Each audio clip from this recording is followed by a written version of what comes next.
Hello and welcome to the Literary Lair, and to Classic Novel Month 5, the final read tier.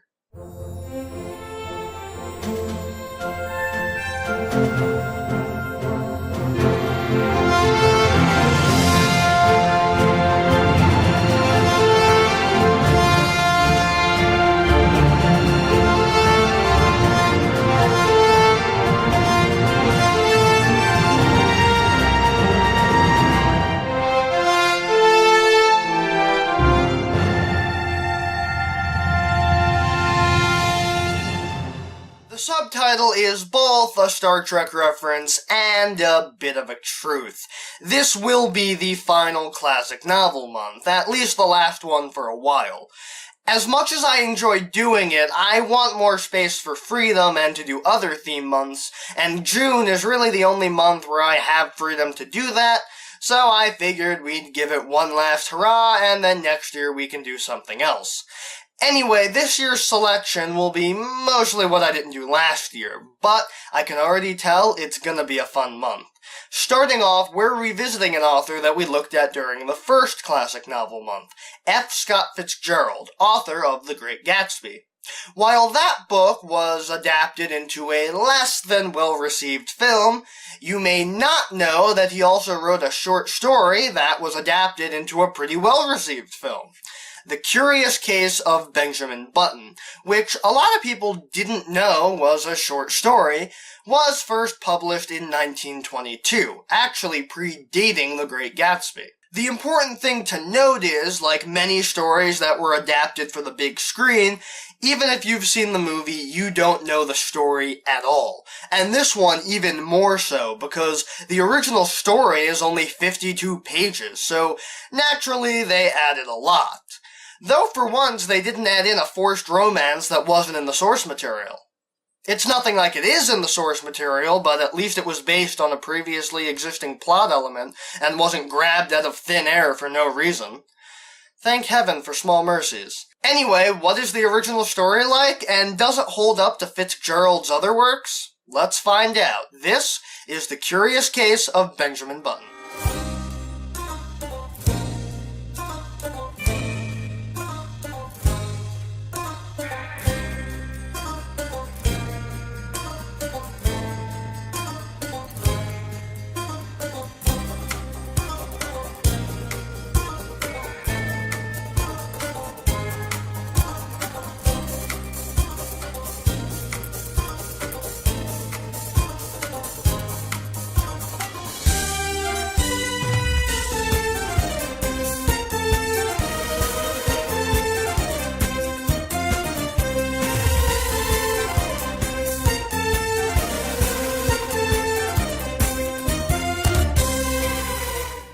The cover is interesting. Between the clock imagery, the font, and the space imagery, it looks a lot like a Doctor Who title sequence.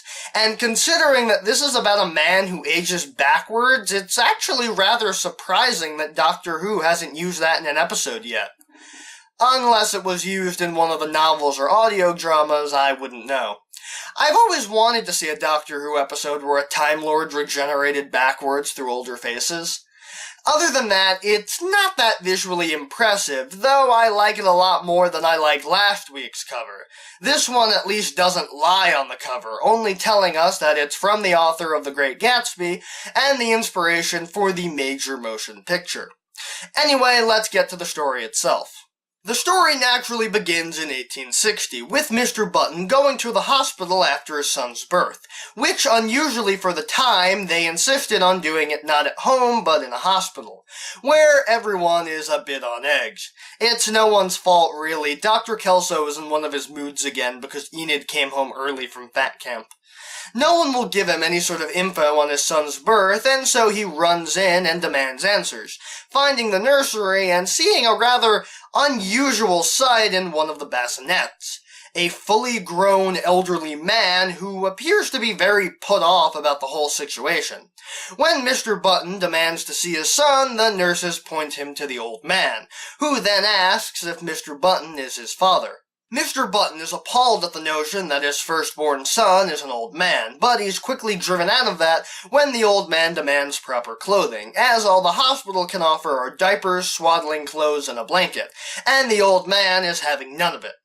Mr. Button goes to get him clothes and buys him a suit and a walking stick at the old man's insistence. He takes him home, and Mr. and Mrs. Button name their son Benjamin. Mr. Button, as many parents do, goes full-on Circle King. If his kid isn't normal, he'll just ignore it and pretend his kid is normal. He treats him like a baby, dyes his hair darker so it isn't gray, and even sends him to kindergarten. As he gets older, however, he doesn't get older, he gets younger, revealing to his family and himself that he's aging backwards. And that's how the story progresses, with Benjamin attempting to make it through the world as he ages backwards, while people misunderstand Benjamin and his situation. Over his life, he ages backwards, gets laughed out of Yale when they assume he's a crazy old man who wants to enroll as a freshman, even though older people go to college all the time. I guess it wasn't quite as common in 1860. He meets a woman, Hildegard, who is into older men and has a son with her, but they get distant over time as he becomes younger. He serves in the war, gaining an esteemed rank, and runs his father's company. Of course, as he gets older and older, he gets younger. So he finally gets to go to college when he's in middle age because he looks like a college student. But the offshoot is that he looks like a freshman when he's a senior, which I don't really think should be a problem, but this book has a lot of problems that aren't really problems. He eventually ends up living with his son, and as he gets younger, his son demands that he start calling him uncle, and is treated as his own son's nephew as he gets younger and younger, eventually being cared for as an infant before his mind finally goes as the story ends. We'll be right back with more of the show, and a classic novel fact, after these messages.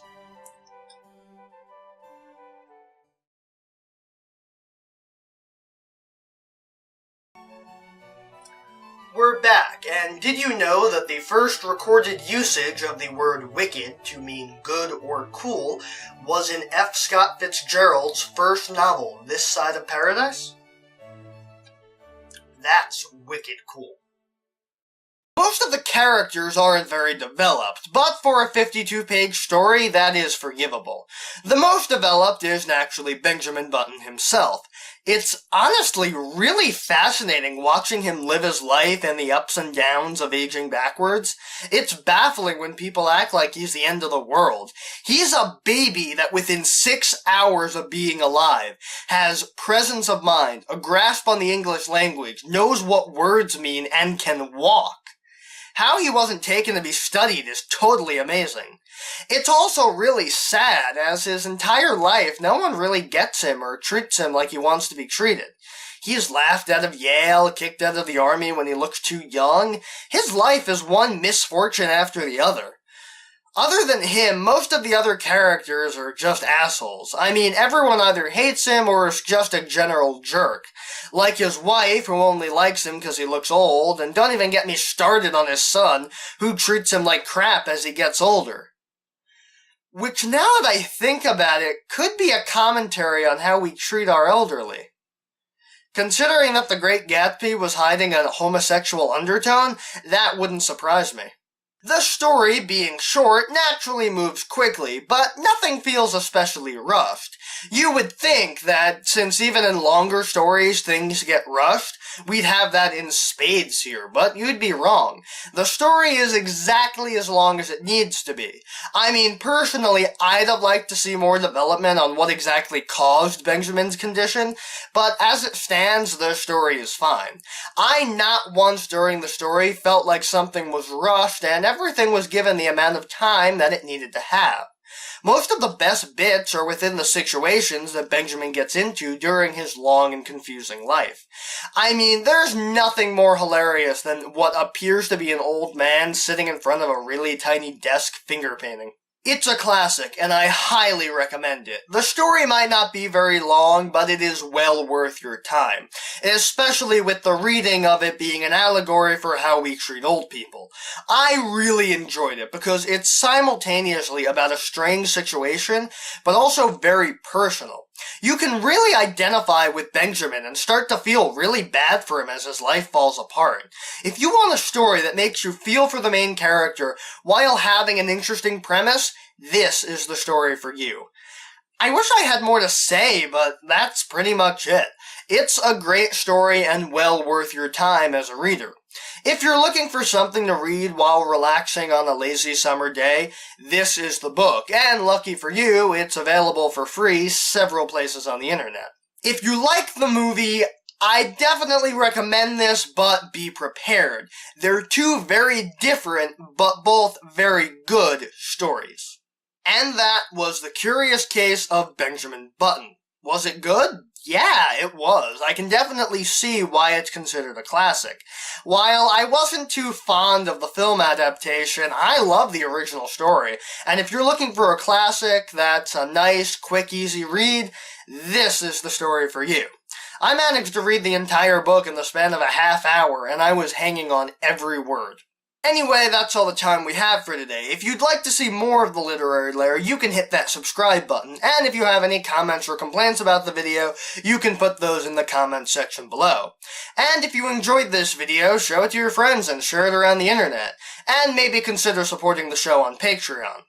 Oh, and press that bell next to the subscribe button to get notified of new uploads if that's something you're interested in.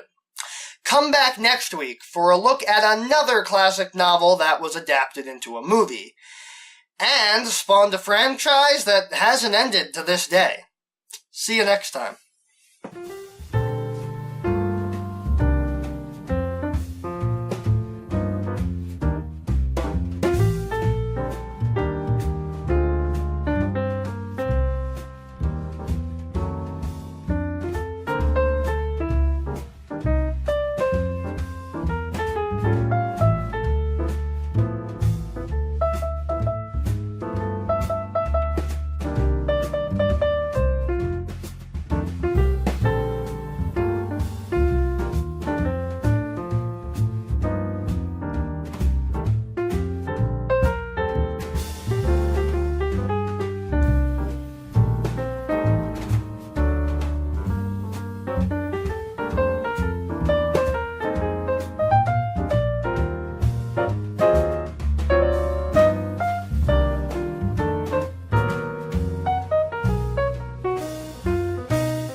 Wasn't this side of paradise? That's wicked cool. I like that.